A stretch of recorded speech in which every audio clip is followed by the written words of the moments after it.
Here's the materials that you needed. First, 1 breadboard, 1 battery, 1 DC buzzer,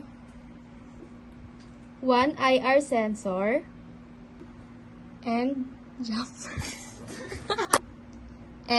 jumper wires. Una, tingnan natin ng mabuti itong ating IR sensor. Sa IR sensor natin, makikita natin na meron siyang 3 pins na naglalaman ng VCC, ground and out. Ngayon, itusok natin siya sa breadboard. Ito siya. Ngayon, yung ground rail ng ating IR sensor, itusok natin siya sa negative rail ng breadboard. Sunod, ang ating out, itusok natin siya kahit saang pins ng breadboard. Isunod natin naman yung ating DC buzzer. Etong connection netong out ng ating IR sensor, itusok natin dito yung negative rail ng ating buzzer. At saka natin itusok ang positive rail ng ating buzzer dito sa baba, kahit saan part dito sa ating breadboard.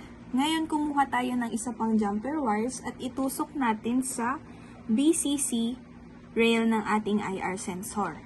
At itusok natin siya sa connection ng positive rail ng ating buzzer.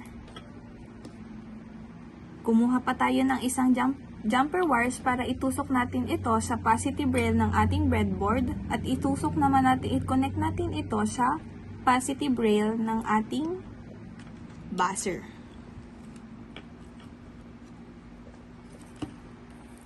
Ngayon, kumuha na tayo ng ating jumper wires para itusok natin ito sa ating battery.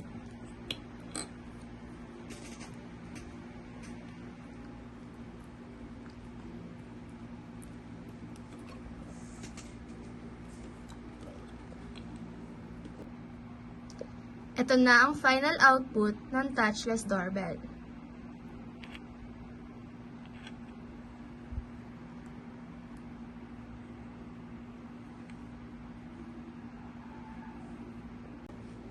At itusok na natin siya sa ating battery.